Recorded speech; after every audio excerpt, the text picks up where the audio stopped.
We are live. This is yet again one of the other Ridge family members, actually ex-Essig family members, helping us doing some pickleball analysis. With us today is the maternal part of everyone who's participated so far. It's Heather Essig, my very own sister. Heather. Hello, glad to see you here. Hope you enjoy the game. We sure hope to do it. Enjoy. It's starting friendly, at least. Yep, we're friendly. I don't even know who's playing here. Looks like it's going to be me in that blue in the back right with Chris Torgerson. Against that's Meghan, and I think I saw Dale. Yep, that's Dale here in the back left, suddenly getting the camera. We'll see how this goes. We're a little bit of a favorites here. Chris is probably the strongest person out there as far as duper-wise. I'm the second strongest. So Dale and Meghan have some work to do. Maybe they're up for it. I don't know, but at that point they were hitting it out. So let's see if we can keep it on the court. We need to keep it on the court. Heather's exactly correct. I hit it out, I think, to be more exact. I have a nice deep shot there. I thought she had a good drop there. Just caught the net. Mm-hmm. If you do battle the net, Heather, how's that usually turn out for you? It's not good. You end up having somebody hit it right over your head. The net rarely loses. Oh, it always wins? The net always wins. How was that Thanksgiving meal you had there a second ago, sis? Delicious, but I think I might just fall asleep at the moment, actually. Everybody's playing up. Come on, just somebody pop it. Oh, right out. Come on, Brian. I need to step up and hit that ball in the court. Or at least hit it the right direction. It started poorly for Chris and Brian. I think they've got a couple points early. Something's going on. Oh, he was in the kitchen. Dale said he was in the kitchen on that last shot, so... As we know, in Thanksgiving, you should stay out of the kitchen. You eat too much before you actually eat your meal. It's a problem. Yep. We just had pumpkin torte as well. That was my one real wish. What a great shot there by Chris. And a bad shot by me. I'm playing pretty badly. You're having a hard time this time. This is just so you have redemption later. Is that the idea? I guess. I think it goes better later, but it doesn't start well. You're about to get another grandchild. Do you feel excited about that? We are. It's fantastic. It'll be lovely. This one is coming at the end of January. Another little girl, it appears it will be. Did you hear what name we're pushing for? Well, it's not going to be Voltron like, it was going to be last time. Grendel. What do you think? It's a good name? I think Grendel, I came up with a really good suggestion. Mm-hmm. My first grandniece, is it? Yes. My vote was Voltron for her name. They went with Joan, which is not a bad choice, but certainly not as good as Voltron. Now we're going for Grendel for you people that pay attention to ancient British literature. She was in on the other court on that one. Yeah, that far errant. As I'm sure Heather could tell you, that field behind us there is Steinbrenner Field. Due to damage, hurricane damage from Helene, the usual place where the Rays would play baseball, is the roof came down, and they will be playing there next year at Steinbrenner. I'm a little upset about it because my pickleball, I've got a lot more concern with traffic and parking. You're not going to be able to park at all. No. I don't like the ball. I'm very picky about what ball we use in Tampa. It's always got to be a Franklin ball. That ball was some shaggy, I don't know, a Selkirk or... So you use it because it's named after my dog? That's exactly right. Okay. Several years ago, my niece who's not... Hello, Sammy. Come on at our court. Who cares? My niece who's not been viewed today because she's in New York City, Emily got a dog, and she named it Franklin because I had some Franklin paddles and Franklin gear for pickleball, which I think is a delightful name for a dog. She looks so frustrated. It's really not that big a deal. It's going to be okay, Meghan. It's going to be okay. You're going to get some turkey here in just a week from now. I serve.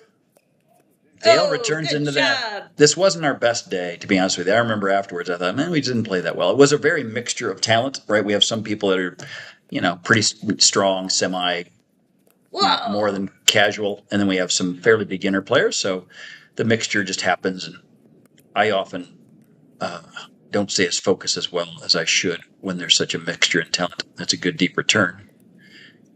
Dale tries to go for my backhand there, which is a smart shot, a difficult shot. It just goes slightly wide. Well, it's hard when you're on the side already that direction. But pickleball should be open for everybody, right? To play, to be able to have fun, have a good time. Easy game to play, difficult game to master. Whoa. Look at me beat up on that nice young lady. It's not very nice of me. Press forward. Chris's serve. Chris Torgerson, the crafty lefty. And we have yet another distraction into our field of play. We'll do it again. To tell you how little that I know about this, why are you guys not switching sides at all? You just play on which side you like? That's actually very impressive that you've picked up on that. So there's 2 ways to play score in pickleball. Looks like that's 11 points. So we have 11 points. We're going to switch sides. Usually you play to 11, and you do switch sides. Every time you score, you and your partner switch, and you only score when you serve. That's traditional pickleball. So if we're playing traditional pickleball, let's say, I think I'm going to serve here, Brian. If I would get the point, I would then switch. Chris would go to the left, I would go to the right, and we'd continue, and I'd keep serving as long as we got points. Then when you lose your point, your partner serves, and when your partner loses a rally, then it goes to the other side. That's nice traditional pickleball. So I'm sorry, over explaining this. This is called rally scoring. In rally scoring, every single rally counts. Okay. So if you remember volleyball years ago, you only used to count when you served, get a point. Now in volleyball, you get a point. So it's pretty much rally scoring for that. The other part of rally scoring is that we don't switch sides. So I will always be on as we look from the camera here on the left, and Chris is always going to be on the right. You're just playing up to make sure that the person whose hand is at you're playing the center much better that way. You got it. So he's a lefty. Lefties you always want to be strong in the middle. So Chris has got a very strong left hand, and obviously we put both our forehands in the middle. Usually speaking, you're going to put the stronger person on the right-hand side if you're both righty. So Dale is very quick. He's got very good hands, good put away. So they've chosen to have Dale to be on that side. You stick with that side. You can switch, but you only switch a couple times during a game. But that's rally scoring. And rally scoring, you count to 21 because every single point counts. We do rally scoring because the games last a very similar amount of time. So we have 2 games going at the same time. Because you only score when you serve, sometimes in regular scoring, you can have a 20-minute game because people just keep defending their serve, and you just don't get any points. In rally scoring, since you get every point, the games are much more similar in time. So we didn't want to have one game end in 7 minutes and one game end in 20 minutes. When you rally, they're always going to end about the same time. And do you have is it the winning will go up and kind of move down to the next level? How do you move from one court to the next? What we do on these days is what we call round robin. So we have 8 players out there today. We obviously have 4 on this court, and on the right you can see a couple people over there. You will play 7 different rounds. So I'll play with every single different person, and everybody out there will play with everybody else. Okay, so you don't stay with the same partner even. You just continue to move and keep going there. So will you then play with Dale or Meghan in the next game? You got it exactly right. So this is my only game with Chris. I think the game prior, I played with Josh, not viewed in the game prior, we played with Meghan. So before the end of the day, I will play with everybody. And I also play against everybody twice. So Meghan did a good job there. She did a great job. Whoa, pulled it back. Nice fight. Yes. Yeah, she keeps going. Oh, yeah. So that was a good rally. You did a very good job, but she was doing a good job putting it back up. Yep. And look how frustrated she looks. It's a frustrating game sometimes. They're trying. She had a lot of tough shots.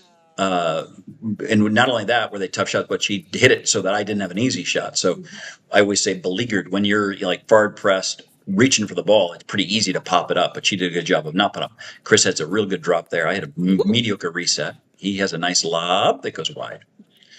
So that's a defensive shot. You're just trying to get it back in the court and just maybe the wind as well. Do whatever you can. Yep. You just try to get a good paddle on it. I have a pretty good deep shot. And I get up to the net. Meghan again, distraught. It is a shame. Somebody give that young lady a hug. She looks troubled. She cares about what she's doing. It's okay. She does care. We all care. Some to different degrees. Now she's hit it out again. Oh, and she's so agitated. I thwack you, ball. Let's see what happens here. I think this game is starting to wind down. Let's see what time we have left. We got a couple minutes of play. Good deep return by Dale. I got a decent drop. Meghan does a real good dink. For the double swing. I like it. It worked. If at first you don't succeed, try again. So if you swing and miss, you're perfectly legal to hit it again. As long as you didn't hit it. Which sports did you play as a? You didn't do a whole lot of sports, as I remember. Not well, at least. I did. I swam, played tennis. I played softball, or at least stood out in the outfield and looked at flowers. It's about it, I think. I mean, we did different things. Like in elementary school, we did gymnastics in the middle of PE. They don't do that sort of stuff now. It's too dangerous. Kids these days. I mostly sang wherever I went. Yes, my sister and her whole family are very talented thespians and singers. Maybe just loud, but that's okay. Emily's got a beautiful voice. I was shocked and impressed into tears when she sang at my other niece's wedding. I was glorious. She sang Ave Maria, I believe. She does a very nice job. It's fun. And I've played pickleball once, so I'm really a good expert at this. Yep, your analysis is going to be appreciated by all these players trying to improve their game. Let that ball go if they're going to hit it out. And I'm hoping that... Just go pick it up. I played the one time right before I had 2 knees replaced, so it tells you how well I played. Your new knees, you're going to be like the bionic man of the pickleball court. Woo! Come on. I like how we're ready. I like how we get it back in. They're really giving us a lot of trouble. Oh, and that's the match. We all done. Make sure to tell them to subscribe and like and all that stuff. Like and subscribe. Have a great day and see you soon.